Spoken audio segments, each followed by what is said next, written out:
My girlfriend won't stop comparing herself to an old friends with benefits of mine, and now it feels like a self-fulfilling prophecy that I'll leave her because she thinks she's not good enough. Posted by you/Keem_throwaway21. My girlfriend, Melissa, 26F, and I, 26M, have been dating for a little less than 2 years. It's been an amazing relationship, admittedly my only one, but I am really happy with her. We are both in PhD programs at the same university, where we met, but in different STEM fields. We've been considering moving in together, getting pets, and overall, I'd say our relationship is pretty serious. She has even mentioned getting married before. I can definitely see a future with her, but it's still a bit early for me. Right now, I'd like to focus on my research and securing a future that can support both of us. She took that kind of harshly, but I just wasn't ready to commit to something like that yet. That was the only bump we've had until Natalia entered the picture again. Some background info: Natalia and I went to the same college for undergrad. She studies the same branch of biology that my current girlfriend studies and is a year younger than I am. We were in the same science-related clubs and a professional fraternity together and quickly became very close friends, as Natalia and I had extremely similar personalities and interests. We spent weekends together and were each other's dates to all formal events, but we never dated, even though we both liked each other and slept together. We were just too scared to ask the other what they wanted. It sounds silly and immature, but that's just what happened. We were essentially friends with benefits for 2 years, but we always knew that we had very different plans for the immediate future. I was graduating before her, and she was going to move to another country to work and do research before coming back to the States for her PhD. It was kind of an unspoken recognition that when I graduated, we were going to go our separate ways, but we always joked that maybe we would run into each other again since we had the same dream school for grad school. We tried to remain in contact when I left, but it was just too hard on both of us. We missed each other but were busy with our own lives, and eventually, we stopped talking. No hard feelings, it happens. We moved on. That was almost 5 years ago. Before Melissa, I used to wonder if Natalia and I could have made it together, but now that I have a girlfriend, that hasn't popped into my head at all. I am happy now, or at least I was. Last year, Natalia was accepted into the PhD program at my university. It's the same dream school we talked about years ago. I didn't know this until a little over half a year ago. One day, my girlfriend came over because she was really upset. I will spare most of the details, but basically, a professor in her department had told her that he had room for one more grad student to join him on one of his research trips to South America the following summer. My girlfriend really thought he was going to pick her because they had a pretty good relationship, but he had met with her and told her that there was a new grad student who already had experience with this particular species, worked with the South American university he was collaborating with, and spoke Spanish. She was denied the position, and I tried to explain to her that some people just have different expertise.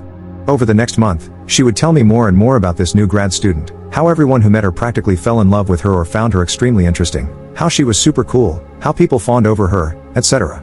It made my girlfriend extremely sad because she has always had issues with insecurity and feeling like she has to try extra hard for people to think she's worth anything. I tried to tell my girlfriend that she is great at what she does and to stop comparing herself to other people because it just makes her upset, but she said, "No op. You haven't seen her yet. She's extremely smart, she's been all over the world, she's a literal 10. Natalia is utter perfection." I kind of froze at that moment because somehow I immediately knew this was my friend. I kept trying to tell my girlfriend all the ways I admired her, but I realized it wasn't helping, so all I would do was listen to her and be someone she could vent to. I admit I was curious, but I didn't want to complicate things for Melissa, so I didn't try to contact Natalia or find out if it was even her. A few weeks later, however, I ran into her at a cafe on campus. It was really great to see her again. We sat together for about an hour and a half, just catching up with one another. I told her about my research, and she told me about hers.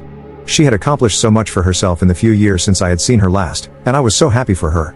I told her I had a girlfriend who was in the same department as she was, and she asked if we could all hang out sometime since she was still new to the town. Natalia seemed really excited and not at all disappointed. We exchanged numbers and parted ways. It felt evident to me that we had moved on. Whatever romantic feelings we had for each other were purely platonic now. We were both doing very well and genuinely happy. That night, I told my girlfriend that I ran into Natalia and she was actually a really good friend of mine from college. I knew my girlfriend felt really insecure at work and in the lab, and I did not want her to feel threatened within our relationship. I suggested we all have lunch sometime so she could meet her because I actually thought they could get along. My girlfriend was kind of taken aback and immediately started asking me if I ever liked Natalia, if she was my ex, and if we dated. I said no, we never dated, we were only friends, but I did like her a lot. I reminded her that this was 4 years ago and that I have not thought about her at all since I started dating her. My girlfriend left the house for the night because she said she was really stressed and didn't want to think about it right now. I felt like I had done something wrong and decided I wouldn't mention Natalia again. Ever since that night, my girlfriend would ask me really strange questions, like if I thought she was smart enough. Of course, I think she's smart. The university we are at is one of the best in the nation. She then said, well, you and Natalia went to XY Ivy League University for undergrad, and I went to XY State University, so she's clearly beat me both times. I was appalled and told her there is no competition. I am with you. It doesn't matter where you went to undergrad, look at where you are now. She just wouldn't stop talking about how much more experience Natalia has and how much better her resume probably looks. She would ask me this multiple times, and it really upsets me to see how much she works herself up over these things. What's worse is when she compares her looks to Natalia's. Lately, Melissa will not stop complaining about how pale she is, how easily she sunburns, how short her hair is, how nothing fits her well. She says, I wonder how Natalia stays so skinny. I wish I was mixed like Natalia. Natalia is so exotic looking. I always tell her how beautiful she looks and how attractive I find her. Melissa is beautiful. I love everything about her, even though she doesn't. I would never say this to Melissa, it's even difficult to write, even though Melissa has said it to me, but Natalia is definitely a more conventionally attractive woman in terms of arbitrary societal beauty standards. But that doesn't matter to me. I don't love my girlfriend just because of her looks, but it's so difficult to convince someone that you find them attractive when they want to jump out of their own skin. I have caught Melissa stalking Natalia's Facebook profile, Instagram, and lab page. It's ridiculous. I can't understand why she does it when it gets her so upset. Melissa isn't fat at all, but lately, she has been rejecting me when I try to initiate bedroom intimacy because she feels fat or not attractive enough, and I think this is due to the aforementioned insecurities. I try to talk her through them, but it always ends with the same conclusion, and she says, I'm sorry I'm not good enough. I only talk to Natalia in the cafe. We have lunch together maybe twice a week, but we never plan it. I have always eaten lunch at the same time in the same place, and Natalia will come in every few days. When she does, we sit together for about an hour and talk. Occasionally, she will text me before lunch, asking if I'm there or planning on going there, and that's the only time we text or talk outside of the cafe. I feel like this is an appropriate amount of communication for two friends. I feel bad for never being able to hang out with her, but I know it would upset Melissa. There have been a few times when Melissa has joined me in the cafe, and Natalia has sat with us. Honestly, Melissa is straight up rude to her. At first, I think she tried to be nice but just got too upset. She either remains silent or responds with really short, cold answers. It makes me really sad because I know Melissa is struggling with insecurities, but Natalia is a really good friend of mine who has only been nice to me. She has invited me and Melissa out numerous times, and each time Melissa declines. I once told her I was going to attend a comedy show with Natalia. It was a comedian I once took Natalia to see in college, and Melissa broke down, so I decided I would never go anywhere with Natalia unless Melissa was there too. Some of you might say, why don't you just stop talking to Natalia? Is she more important than your relationship with Melissa? I don't really know what to do.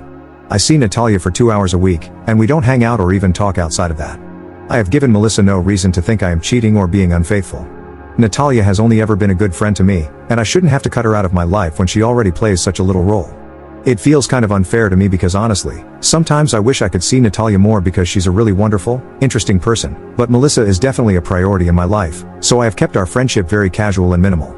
I think there is a bigger problem in that Melissa is not the same person I entered a relationship with. She's sad, always stressed, and much more cranky and snappy with me. Her insecurities make her shy away and retreat into herself, so it feels like I can never reach her anymore. She has been denying me bedroom intimacy and complaining about how she isn't good enough for me, and it has honestly been pushing me away from her. I find that I no longer want to deal with her insecurities and constantly validating that I love her. I have suggested therapy before because I think the real problem is not Natalia but Melissa's underlying insecurities. This is not normal, and it causes her so much unnecessary stress. Melissa always says, okay, I will think about it, and when I bring it up again, she gets really defensive, asking me why I think something is wrong with her. I don't. I just think a professional would be able to help her work through her own thoughts better so that she can accept herself more because clearly, what I am saying to her doesn't get through. It's hard to see her so unhappy. Edit. Because someone asked, I should have clarified that I also told Melissa that Natalia and I had slept with each other in college. I didn't hide that from her. I can see why that would upset her, but I really tried to stress how long ago it was and how happy I am with Melissa now. The past does not affect anything about how I feel now. Update 3 weeks later. Alright, so I posted here a few weeks ago concerning my girlfriend, Melissa, and my ex-friends with benefits from college, Natalia. The gist of the story was that Melissa kept comparing herself to Natalia, who is a grad student in her field of biology and someone she feels is basically the epitome of perfection. It got to the point where Melissa would spend hours staring at pictures of Natalia, and every time I tried to be intimate with her, she would shut me down, saying she wasn't good enough. I got a lot of criticism in the last post because Natalia and I ate lunch together a few times a week, but as many commenters suggested, I now eat at a different place and no longer see Natalia. I think Natalia took the hint, and we haven't spoken since I posted that. Anyway, I'm posting now because I feel Melissa's obsession with Natalia hasn't gotten any better, and she did something that I'm not sure I can forgive. When I graduated from college, my mom made me a photo album of pictures of me and my friends doing all the typical things college students do. It means a lot to me because I rarely see my old friends, and, unfortunately, one of them passed away. These photos are cherished memories for me. Yesterday afternoon, I received a Facebook message from my late friend Dan's mother. She asked if I had any pictures of Dan from our fraternity events. We were in the same professional fraternity. I told her I did and that I would scan and send them to her. When I looked through my album, I was shocked to find that a few pictures in which Natalia appeared had been cut. Some were just of me and her, while others were group photos. After flipping through a few more pages, I found one that broke my heart. It was a picture of Natalia, Dan, and a few other friends during one of our fraternity formals. I kept searching through the album and found that about 12 pictures had been cut, 3 of which included Dan. It felt like I had swallowed a pound of rocks, and I was honestly just so angry. I knew it had to be Melissa because I would never have done this. I sent the uncut pictures to Dan's mom and texted Melissa, asking if she was still on campus so we could meet. When I saw her, I asked why she had cut my photos. She played dumb, saying, "What are you talking about?" but her expression gave her away. I was furious. I told her it was extremely disrespectful and that she had no right to destroy them. I explained that some of the pictures she had cut were of my late friend, and now those memories were ruined. She immediately started crying and apologizing, saying she didn't know what came over her. She even said she still had the pictures of Natalia and could put them back together. I felt like I was going to explode, so I just excused myself and left. Melissa has been blowing up my phone, but I haven't read any of the messages or listened to the voicemails. I feel so drained. I know I got a lot of criticism on my last post, and some of you may think I had this coming. I can't convince you of how hard I've tried to make Melissa feel like she's the only girl I want to be with. No matter how many times she's asked if she's pretty, if I find her attractive, or if I think she's smart, I always tell her how amazing she is, but it's never enough. Maybe I should never have spoken to Natalia when I found out she was attending the same university as me, but I don't think that gives my girlfriend the right to destroy my property. The album has literally sat on my shelf for years. It's not like I look at it every day or fawn over my ex. I've never even shown it to Melissa, so she must have been snooping through my belongings. Honestly, I wouldn't even care about that if she hadn't destroyed pictures of my dead friend out of petty jealousy. I just feel exhausted. I feel like I'll never make Melissa happy. I could have done things differently, sure, but I feel like she never tried to work on her insecurities or build confidence in herself either. Second update 10 months later. Dang, I can't believe I remembered the password to this account, but here we are. This time, it's not really about me, but I thought it would be most appropriate to post on my account since it's related to my ex-girlfriend, Melissa, whom I've posted about twice before. Feel free to look through the history. My ex, Melissa, was very jealous of my old friends with benefits / her colleague Natalia. Her obsession was extremely unhealthy, and she did something to me that I considered unforgivable, which led to our breakup. That was 8 to 9 months ago, and since then, Natalia and I have rekindled our friendship. She knows why Melissa and I broke up and felt very guilty, but she was always a good friend to me, and I like having her in my life. I know I'll get a lot of flack for this and that people will say they saw it coming, but whatever. I'm not asking for judgment. What's done is done, and I thought we had all moved on. Last month, Natalia, a few friends, and I were out playing billiards. As I was giving Natalia and her roommate a ride home, her roommate said, "Anne, did you tell him about the thing?" Natalia responded no, and her roommate pressed her, but she stayed firm. I texted Natalia later to see what was going on, but she assured me it was nothing. This past week, her roommate called me and asked if we could meet up. She sat me down and said she thinks my ex-girlfriend is stalking Natalia. I was taken aback but not completely shocked by this accusation, given Melissa's past. She told me it started with obvious fake Facebook profiles sending friend requests and vile hate messages. Then, Natalia began receiving calls from random numbers claiming to be following up on Craigslist escort ads with her name, picture, and number. Her roommate knew about the picture situation and immediately suspected Melissa. That was a few months ago. Last month, Natalia and some friends were returning from the movies when a guy in Melissa's grad school cohort noticed a car parked along Natalia's street and said, "Hey, what's Melissa doing here?" This freaked Natalia out because she had seen that car parked there several nights a week for the past 3 months. This was the thing she didn't want to mention to me. This week, her growth chamber was contaminated. Apparently, someone let disease-carrying aphids into a few sections of the greenhouse, ruining a few of the grad students' crop/plant experiments. I'm not a biologist, so I don't know the details. It was a big deal for the grad students, who now need to restart their experiments, including Natalia. However, her principal investigator thought it was likely an undergrad who forgot that you're not supposed to enter the greenhouse after being in the aphid room. Her roommate, who is in the same department as Melissa and Natalia, suspects foul play on Melissa's part.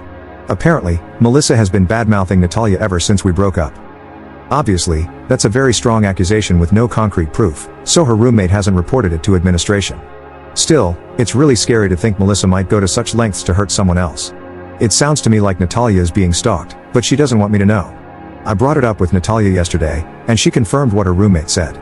She dismissed the greenhouse incident, saying she doesn't want to believe someone has it out for her. She also thought it was unlikely because the risk would be so high. If it were done on purpose and the person were caught, they'd be expelled from the program without hesitation. She admitted to feeling like she's being followed and mentioned that she'll sometimes be at a grocery store or cafe and think she sees Melissa. She chalked it up to paranoia and believes her roommate is putting ideas in her head, but she said these feelings have become more frequent since we started hanging out again. I asked if she's spoken to Melissa or wanted me to say something, but she was adamant that I shouldn't. I feel like this is all my fault, and I keep screwing up. If I had left Natalia alone after breaking up with Melissa, this wouldn't be happening to her. I haven't spoken to Melissa since the breakup, only to return the items she left at my house, and I don't think talking to her now would help.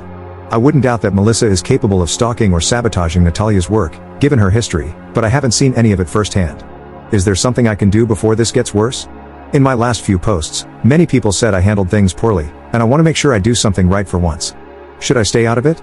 Should I investigate? Please give me advice, not judgment. I'm really worried about my friend. Commenter. You do nothing. Natalia needs to start keeping a very detailed ledger of every incident where she suspects Melissa is harassing her. She needs to report to campus police that she has a stalker to create a paper trail. Ops response. Both she and her roommate are doing this just in case.